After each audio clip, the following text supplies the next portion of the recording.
Magandang araw po. Pag-asa Weather Update. Alamin na lagay ng panahon ngayong araw ng Linggo, November 19, 2023.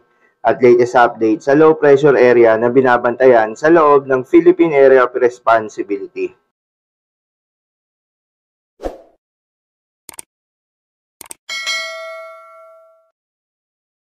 So unahin po muna natin itong low pressure area na currently minomonitor po natin.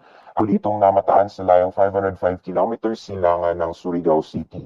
And sa ngayon po mababa pa rin yung chance na ito ay magiging isang ganap na bagyo. Although kung makikita po natin sa ating satellite image as well as yung mga epekto nitong shear line or pagsasalubong ng northeast monsoon and yung hangin na nagagaling sa dagat Pasipiko, nakakakita po tayo or makikita po tayo mga kapal na kaulapan na posibleng magdala ng malawakang pag-ulan sa malaking bahagi ng Visayas, Mimaropa as well as Bicol region at ilang bahagi din ng Mindanao area. So patuloy pong pinag-iingat yung ating mga kababayan. Posible po yung mga moderate to heavy or katamtaman hanggang sa malalakas na mga pag-ulan sa mga nabanggit na lugar. And pwede po natin i-monitor yung mga heavy rainfall warnings and advisories na nilalabas ng ating Regional Services Division sa pamamagitan ng ating mga social media accounts. So currently patuloy pa rin or posible pa rin yung epekto ng northeast monsoon. Magdadala pa rin ng maulap na kalangitan na may kasamang mahihina mga pag-ulan sa Cagayan Valley, patana na sa ilang bahagi ng Isabela.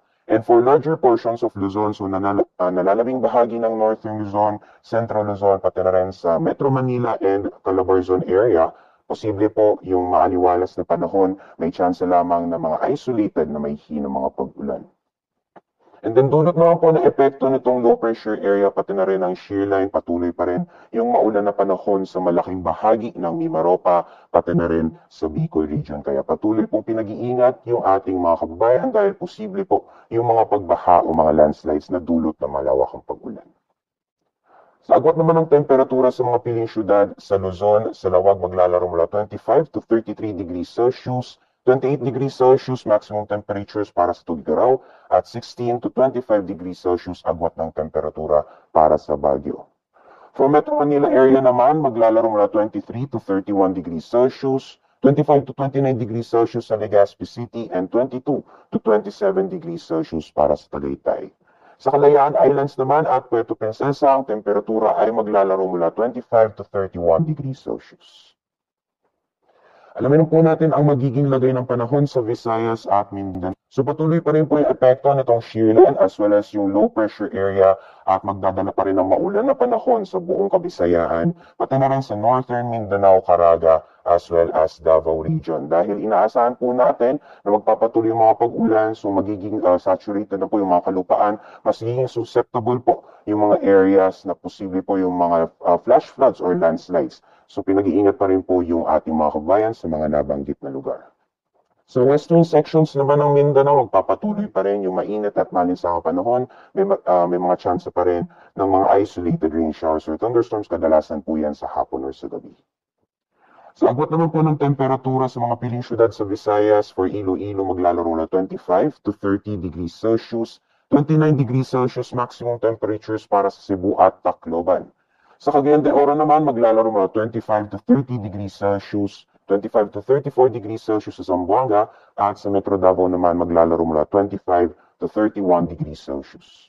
Dapo naman po tayo sa lagay ng ating karagatan. So currently nakataas pa rin yung gale warning sa ilang baybayin ng ating bansa. So nakataas po yung gale warning or babala sa matataas na mga pag-alon sa Northern Luzon, mga baybayin ng Northern Luzon, Eastern seaboards ng Central at Southern Luzon, pati na rin sa seaboards ng Eastern Visayas. Nakataas din po yung gale warning sa Kalayaan Islands. So yung areas po mga baybayin ng Ilocos Norte, Ilocos Sur, La Union, Pangasinan, Batanes, Cagayan kasamang Buyan Islands, Isabela, Aurora, pati na rin sa northern coast ng Quezon, including northern at eastern coast ng Pulilio Islands, sa Calaguas Islands at Rapurato nakataas po yung ating gale warning dyan.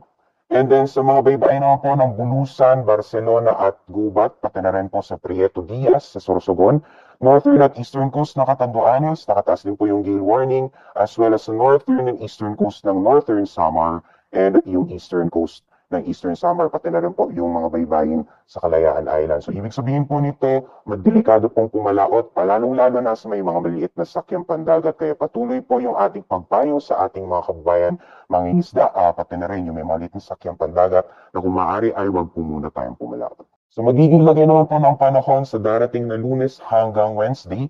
So for Metro Manila area, magpapatuloy pa rin yung generally fair weather conditions for the next 3 days.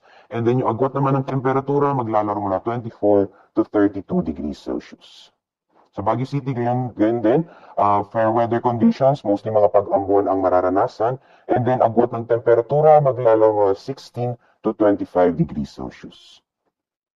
Para naman sa Legazpi City, posible pa rin magpapatuloy ang epekto nitong shear line as well as low pressure area. So makakaranas pa rin po tayo ng mga pag-ulan hanggang sa Tuesday. And then by Wednesday naman po, improving weather conditions po tayo, makaka-apekto yung hanging amihan. So mostly may hirang mga pag-ulan o mga pag-ambon ang mararanasan. And then sa agwat naman po ng temperatura, for Monday and Tuesday, maximum temperature sa abot ng 29 degrees Celsius. And for Wednesday naman, agwat ng temperatura ay 25 to 31 degrees Celsius. Sa Metro Cebu naman, patuloy din po yung epekto nitong shear line as well as low pressure area. So posible pong makaranas pa rin ng mga pag-ulan hanggang sa susunod na mga araw. Agwat naman ang temperatura at 25 to 30 degrees Celsius. For Metro Davao naman, patuloy po yung epekto nitong low pressure area by Monday and improving weather conditions na po tayo ng Tuesday hanggang sa mga susunod na araw na po yan. Agwat ng temperatura 25 to 33 degrees Celsius.